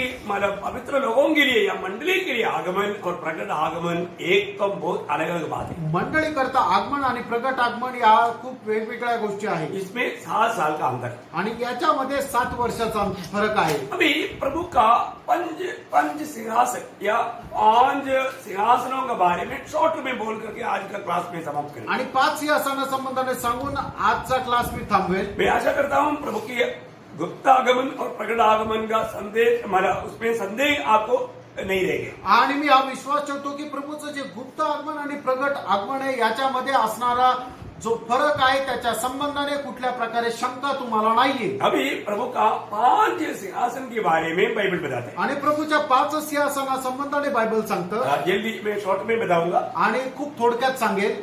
पहला मला प्रभु का सिंहासन है कृपासन. आणि प्रभूचं पहिलं जे सिंहासन आहे ते आहे कृपासन. आज प्रभु यीशु मसीह कृपासन में है. आज प्रभू येशू ख्रिस्त कृपासनावर आहे. आज कोई भी व्यक्ति प्रभु की कृपासन के निकट आकर के जो भी जरूरतमंद अनुग्रह को प्राप्त कर सकता है. आणि आज कुठलाही व्यक्ती प्रभूच्या कृपासनाच्या जवळ येऊन त्यांना जो काही आशीर्वाद पाहिजे तो किंवा कृपा पाहिजे तो प्राप्त करू शकतो. आज प्रभु कहां पर है? कृपासन में है. आज प्रभू कुठे? तर आज प्रभू कृपासनावर आहे. इब्रानियों का पत्र 4 अध्याय का 16 वचन. आणि इब्रिकराचं पत्र त्याचा 4 अध्याय आणि त्याचं 16 वचन. इसलिए आओ हम अनुग्रह के सिंहासन के निकट हिवा बांधकर चले कि हम पर दया हो। हाँ, देखिए आपको जितना भी अनुग्रह चाहिए वो अनुग्रह पाने के लिए आज आप इस अनुग्रह की सिंहासन या एक कृपासन के निकट कभी भी जा सकता है। आणि आज तुम्हाला जी काही कृपा पाहिजे ती कुठलीही कृपा असू दे ती प्राप्त करण्याकरता आपल्याला त्या कृपासनाच्या जवळ जाणं गरजेचं ये आहे हमारे लिए कितना आशीर्वाद बात आणि है। आपल्याकरता किती आशीर्वादाची गोष्ट आहे रोज हमको अनुग्रह चाहिए, आणि दररोज आपल्याला प्रभूची कृपा पाहिजे अनुग्रह हमारे लिए बहुत है। आणि आपल्याकरता कृपा पुऱ्या आहे Praise the Lord. Praise the Lord. तो हम लोग बहुत धन्य लोग हैं। आपण खरोखर खूप धन्य आहोत हम जरूरतमंद अनुग्रह को रोज जा करके प्राप्त कर सकता है। आणि आपल्याला जे गरजेची कृपा आहे ती रोज जाऊन आपण प्राप्त करू शकतो अच्छा, दूसरा सिंहासन आणि दुसरं सिंहासन प्रभु यीशु मसीह का न्यायासन है। आणि प्रभू येशू ख्रिस्ताचं न्यायासन आहे हाँ, ये बहुत बड़ी बात है। आणि ही खूप मोठी गोष्ट आहे ये मंडली के लिए है। आणि हे मंडळी करता आहे ये प्रभु के लोग उड़ा ले जाने के बाद का होने वाला न्यायासन है। आणि प्रभूची मंडळी उचलल्या गेल्यानंतर होणारं हे न्यायासन आहे दूसरा कुरिन्थी 5 अध्याय का 10 वचन। दुसरे करंथीकराचं पत्र त्याचा 5 अध्याय त्याचं 10 वचन क्योंकि अवश्य है कि हम सबका हाल मसीह के न्यायासन के सामने खुल जाए। देखिए मसीह की न्यायासन के सामने हम सबका बात खुल जाएगा। आणि ख्रिस्ताच्या न्यायासनासमोर या सर्व गोष्टी आपल्याला प्रगट होतील ये मसीह की न्यायासन ये पवित्र लोगों के लिए या मंडली के लिए विशेष अब याद करना, ये पापियों के लिए नहीं। आणि हे जे ख्रिस्ताचं न्यायासन आहे हे पवित्र लोकांकरता आहे पापी लोकांकरता नाही। इसमें अभी मैं कल से आपको इसका क्लास अभी देने जा रहा हूँ। आणि उद्यापासून याच्या संबंधाने क्लास मी तुम्हाला द्यायला जात आहे मतलब मसीह की न्यायासन की खूबी क्या है, आणि जे ख्रिस्ताचं न्यायासन आहे त्याचं वैशिष्ट्य काय आहे उसमें हमें मतलब हमको कोई सजा पाने के लिए नहीं, हमें प्रतिफल पाने के लिए। आणि त्या ठिकाणी आपल्याला शिक्षा मिळण्याकरता नाही तर आपल्याला प्रतिफळ प्राप्त करण्याकरता आहे फिर भी हमें तैयारी चाहिए। आणि तरी सुद्धा आपल्याला तयारी असली पाहिजे वो क्या बातें हैं मैं कल से आपको क्लास में बताएंगे। आणि याच्या संदर्भाच्या ज्या गोष्टी आहेत त्या मी उद्याच्या क्लासमध्ये तुम्हाला सांगेन। तो तीसरा एक न्यायासन है। आणि तिसरं एक न्यायासन आहे जब हम मतलब मत्ती की सुसमाचार 25 अध्याय उसका 31 से 41 तक जो पढ़ता है, आणि मग ते त्याचा 25 अध्याय 31 ते 41 वचन वहां पर हम पढ़ता है वो एक सिंहासन के बारे में। आणि त्या ठिकाणी एका सिंहासना संबंधाने आपण पाहतो 31 उसका 31 पढ़िएगा पहले, मतलब उस पूरा वचन अभी नहीं पढ़ाएंगे। 31 हाँ। जब मनुष्य का पुत्र अपनी महिमा में आएगा और सब स्वर्गदूत उसके साथ आएंगे तो वह अपनी महिमा के सिंहासन पर विराजमान होगा। देखिए ये महिमा की सिंहासन में विराजमान होगा। या गौरवाच्या सिंहासनावर तो बसेल। ये महिमा का सिंहासन कहां पर रहेगा आणि हे गौरवाचं सिंहासन कुठे राहणार आहे है ना। जोवेल नबी की किताब उसका 3 अध्याय का 12 वचन में पढ़ेगा तो आणि जोवेल त्याचा 3 अध्याय त्याच्या 12 वचनामध्ये आपण जर वाचू तर अभी वहां पर पूरा मतलब संगति जो होने वाला बात आप समय के अनुसार उसका 41 तक पढ़ लेना। आणि मग वेळेच्या अनुसार तुम्ही ते 41 वचनापर्यंत वाचून घ्या। लेकिन यहाँ पर वो सिंहासन कहां पर रहेगा मैं आपको बताता हूँ। आणि या ठिकाणी ते सिंहासन कुठं राहील हे मी तुम्हाला सांगू। जोवेल 3 का 12 आणि जोवेल त्याचा 3 अध्याय त्याचं 12 वचन जाति जाति के लोग उभर कर चढ़ जाए और यहोशापात की तराई में जाए, क्योंकि वहाँ मैं चारों ओर की सारी जातियों का न्याय करने को बैठूंगा। हाँ देखिए यहोशापात की तट में प्रभु ये न्यायासन देख करके उन लोगों को न्याय करेगा।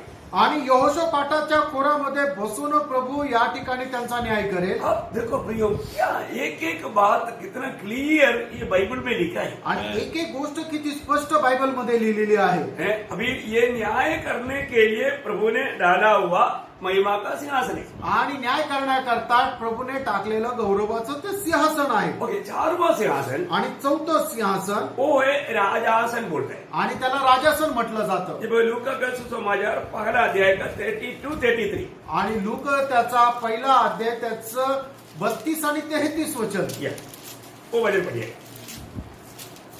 32-33। वह महान होगा और परम प्रधान का पुत्र कहलाएगा और प्रभु परमेश्वर उसके पिता दाऊद का सिंहासन उसको देगा और वह याकूब के घराने पर सदा राज्य करेगा और उसके राज्य का अंत न होगा. देखिए यहाँ पर हम देखते हैं कि एक राजासन के बारे में, आणि या ठिकाणी एका राजासनासंबंधाने आपण पाहतो. यहाँ पर हम देखते हैं कि वो दावीद का सिंहासन है, आणि या ठिकाणी आपण पाहतो की ते सिंहासन दाविदाचं सिंहासन आहे वो यरूशलेम में रहेगा. आणि ते यरुशलेम मध्ये राहील. यरूशलेम में रह करके मतलब ये राज होगा. आणि यरुशलेम मध्ये राहून हे राज्य होईल. अब ये बहुत बड़ी बात है आणि खूप मोठी गोष्ट आहे. है ना. आपको मालूम है, इसलिए जब कुछ भी शब्द खाने के बारे में जब खाने के टाइम पर यीशु मसीह ने मत्ती 5 अध्याय का 35 वचन में कहता है, आणि कुठलीही शपथ खात असताना प्रभू येशू ख्रिस्त मत्ते 5 त्याचा 25 वचनामध्ये अशा प्रकारे म्हणतो. हमारा 5 अध्याय का 35 5 अध्याय 35 वचन. न धरती की क्योंकि वह उसके पाँव की चौकी है, न यरूशलेम की क्योंकि वह महाराजा का नगर है. देखा, यरूशलेम के बारे में शब्द नहीं कहा. आणि यरुशलेम संबंधाने तुम्ही काही बोलायचं वो नाहीये. महाराजा का नगर है. आणि ते महाराजाचं नगर आहे. Praise the Lord. Praise the Lord. तो इस यरूशलेम में रह करके प्रभु यीशु मसीह मतलब 6 लोग भी इस मतलब 12 गोत्रों को न्याय करेगा. आणि मग या यरुशलेम मध्ये राहून प्रभू येशू ख्रिस्त जे आहे ते 12 गोत्रांचा न्याय करेल. नहीं 6 लोग भी. आणि शिष्य लोक जे आहे ते 12 गोत्रांचा न्याय करेल. क्योंकि आपको मालूम है, जब 6 लोग पूछा था आणि शिष्य लोकांनी विचारलं होतं हमें क्या मिलेगा, आम्हाला काय मिळेल. तो प्रभु ने क्या बोला. आणि त्यावेळेला प्रभूने काय म्हटलं. जब मत्ती 19 अध्याय आणि मग ते त्याचा 19 अध्याय उसका 27 से 29. आणि 27 ते 29. इस पर पतरस ने उससे कहा, देख हम तो सब कुछ छोड़ के तेरे पीछे हो लिए हैं, तो हमें क्या मिलेगा. यीशु ने उनसे कहा, मैं तुमसे सच कहता हूँ कि नई सृष्टि में जब मनुष्य का पुत्र अपनी महिमा के सिंहासन पर बैठेगा. देखिए, ये राजासन को और भी एक नाम है, महिमा की सिंहासन. आणि या राजासनाचं अजून एक नाव आहे ते म्हणजे गौरवाचं सिंहासन. तो तुम भी जो मेरे पीछे हो लिए हो 12 सिंहासनों पर बैठकर इस्राएल के 12 गोत्र का न्याय करोगे. देखा, ये 12 चेलों को 12 गोत्रों के ऊपर उस दिन अधिकार मिलेगा. आणि या 12 शिष्यांना त्या दिवसामध्ये 12 गोत्रांवर अधिकार भेटेल. ये माना दावीद का राजासन है, सिंहासन है. आणि हे दाविदाचं सिंहासन आहे. मैं इसके बारे में जो आगे का क्लास में आपको और भी थोड़ा विस्तार से बताऊंगा. आणि याच्या संबंधाने येणाऱ्या त्या क्लासमध्ये अजून विस्तार रीतीने सांगेल. और आखिरी और एक सिंहासन है. आणि अजून एक शेवटलं सिंहासन ये आहे. आखिरी सिंहासन है. आणि शेवटलं सिंहासन आहे. उसको श्वेत सिंहासन कहता है. आणि त्याला श्वेत सिंहासन म्हटलं जब जातं. प्रकाशित वाक्य उसका 20 अध्याय का 11 से 15 तक का वचनों में पढ़ता है. आणि प्रगटीकरण त्याचा 20 अध्याय 11 ते 15 वचन. फिर मैंने एक बड़ा श्वेत सिंहासन और उसको जो उस पर बैठा हुआ है देखा. उसके सामने से पृथ्वी और आकाश भाग गए और उसके लिए जगह न मिली. फिर मैंने छोटे बड़े सब मरे हुए को सिंहासन के सामने खड़े हुए देखा और पुस्तकें खोली गई और फिर एक और पुस्तक खोली गई. बस अभी मैं आपको शॉर्ट में बोल देता हूँ. आणि थोडक्यामध्ये मी तुम्हाला सांगून देतो. हम लोग समय के अनुसार पढ़ना, क्योंकि समय थोड़ा पार हो गया. आणि वेळ थोडा पुढे निघून गेला. वेळेच्या अनुसार तुम्ही वाचून घ्या. ये श्वेत सिंहासन है. आणि हे श्वेत सिंहासन आहे. इसमें सारे बड़े छोटे सब लोग खड़ा रहेगा. आणि याच्यामध्ये लहान मोठे सगळेच उभे राहतील. तो मतलब इसमें एक प्रकार बोलेगा तो जिनका नाम जीवन का किताब में नहीं लिखा वो सारे पापी आए. आणि ज्याचं नाव जीवनाच्या पुस्तकामध्ये लिहिलेलं नाही ते सर्व पापी लोक राहतील. बोले का अर्थ सांगायचं तात्पर्य मतलब जिन्होंने भी इस उद्धार का अनुभव में नहीं आए. आणि जे लोक तारणाच्या अनुभवामध्ये नाही आले. ये तो नया नियम के अनुसार. आणि नवीन कराराच्या अनुसार. पुराने नियम के अनुसार जो चुने हुए लोग छोड़ करके बाकी सारे पापी. आणि जुन्या कराराच्या अनुसार जो चुने हुए नहीं है या साइन से लेकर के मतलब सारे पापी लोग आणि कायनापासून सगळे पापी लोक ये सिंहासन के सामने आए. आणि हे सिंहासनासमोर येतील. और उन लोगों का कारण क्या है कि उनका नाम जीवन का किताब में नहीं. आणि ते सिंहासनासमोर येण्याचं कारण काय. कारण त्यांचं नाव जीवनाच्या पुस्तकामध्ये नाही. बहुत भयंकर एक न्यायासन. आणि खूप भयंकर असं न्यायासन और आहे. उनका सारे बात वहां पर प्रकट हो जाए. आणि त्यांच्या सर्व गोष्टी त्या ठिकाणी प्रगट होतील. उसके बाद में वो लोग अनंत आग में डाला जाए. आणि त्याच्यानंतर त्या अनंत कालच्या अग्नीमध्ये टाकण्यात येईल. शैतान और उनका दूतों के लिए तैयार किया हुआ उस आग में जाएगा। आणि सैतान त्यांच्या दूताकरता तयार केलेल्या त्या अनंत कालच्या अग्नीमध्ये जातील इसके बाद कोई न्याय नहीं। आणि मग त्याच्यानंतर कुठला न्याय नाही. Praise the Lord. Praise the Lord. इतना अनोखी बात है। एवढी अद्भुत गोष्ट आहे. इसमें अभी मैं कल से मैं आपको ये शुरू करने जा रहा हूँ, आणि उद्यापासून मी या विषयाला सुरुवात करणार आहे. क्योंकि कृपासन के बाद आज हम रोज कृपासन के निकट जाने वाला अनुभव है। आणि दररोज आपण कृपासनाच्या जवळ जाण्याचा अनुभव आहे. पर अभी अगला जो होने वाला है न्यायासन, आणि आता त्याच्यानंतर राहणार आहे ते न्यायासन. प्रियो, न्यायासन के सामने खड़ा होने के लिए हमें भी तैयारी करना है। आणि न्यायासनासमोर उभं राहण्यासाठी आपण स्वतःला तयार करायचं. हमारे में एक बार मरना फिर न्याय का होना सारे मनुष्य के लिए प्रभु ने नियुक्त किया है। आणि मनुष्याला एकदा मरण आणि त्याच्यानंतर त्याचा न्याय होणं सर्व मनुष्याकरता परमेश्वराने नेमून ठेवलेलं आहे. सबका न्याय है, सगळ्यांचा न्याय आहे. लेकिन अलग अलग समय में और अलग अलग सिंहासन के सामने। आणि वेगवेगळ्या वेळेला वेगवेगळ्या सिंहासनासमोर तो आहे. अभी हमें ये जानना है, आणि आता आपण हे जाणायचंय मैं प्रभु की न्यायासन के सामने क्या पाने जा रहा हूँ। आणि प्रभूच्या न्यायासनासमोर मला काय मिळणार आहे. ये बात अभी से जानेगा तो कितना अच्छा रहेगा। आणि ही गोष्ट आतापासून जाणून घेतली तर किती चांगलं राहील. जरूर मैं आशा करता हूँ प्रभु का आगमन अगर आज नहीं हुआ तो कल से हम वो क्लास शुरू करेगा। आणि प्रभूचं आगमन जर आज नाही झालं तर उद्यापासून आपण त्या क्लासला सुरुवात करू. कौन सा क्लास? आणि कुठला क्लास? प्रभु यीशु मसीह का न्यायासन के सामने पवित्र लोगों का न्याय। आणि प्रभू येशू ख्रिस्ताच्या न्यायासनासमोर पवित्र लोकांचा होणारा न्याय. Praise the Lord. Praise the Lord. प्रभु आपको बहुत आशीष दे। आणि प्रभू तुम्हाला खूप आशीर्वाद देव. प्रियो, हमें रोज प्रभु की संगति में रहकर प्रभु को जीना है। आणि दररोज प्रभूच्या संगतीमध्ये राहून प्रभूला जगायचंय. इतना बड़ा अनुग्रह प्रभु ने हमें दिया है। आणि एवढी मोठी कृपा प्रभूने आपल्यावर केली आहे. प्रभु की उस मृत्यु के द्वारा हमें आनंद जीवन मिला है। आणि प्रभूच्या त्या मरणाच्या द्वारे आपल्याला सार्वकालिक जीवन मिळालेलं आज आहे. हम जो कुछ भी है प्रभु का अनुग्रह से। आज आपण जे काही आहोत ते प्रभूच्या कृपेने आहोत. प्रभु का अनुग्रह व्यर्थ न करें। आणि प्रभूची कृपा व्यर्थ करू प्रभु नका. को अधिक महिमा देते हुए जीवन। आणि प्रभूला अधिक जास्त गौरव देत जीवन जगा. जिंदगी एक ही मौका है आणि आपल्याला आयुष्यामध्ये एकच संधी आहे, और दोबारा मौका नहीं। पुन्हा संधी नाही. इसलिए हमारे बारे में जो प्रभु चाहता है उस इच्छा में बना रह करके एक विजयी जीवन बिताने के लिए प्रभु सबको सहायता करे। आणि प्रभूची आपल्या जीवना संबंधाने जी इच्छा आहे ती इच्छा जाणून घेऊन त्याच्या अनुसार जीवन जगण्याकरता प्रभू आपल्याला सहाय्य मैं करू. आशा करता हूँ आप सबसे प्रभु ने बात किया है। आणि मी आशा करतो आपल्या प्रत्येकाशी प्रभू बोलला आहे. प्रभु के आगमन की हम बात होती है। आणि प्रभूच्या आगमनाची आपण वाट पाहत आहोत. उसके लिए प्रभु इन वचनों के द्वारा आप सबको सहायता करे। आणि याकरता प्रभू या वचनाच्या द्वारे आपल्या प्रभूला सगळ्यांना सहाय्य करू. प्रभु का अनुग्रह आप सबके साथ। प्रभूची कृपा आपल्या सगळ्यांसोबत असो. Thank you. Praise the Lord. Amen. Praise the Lord.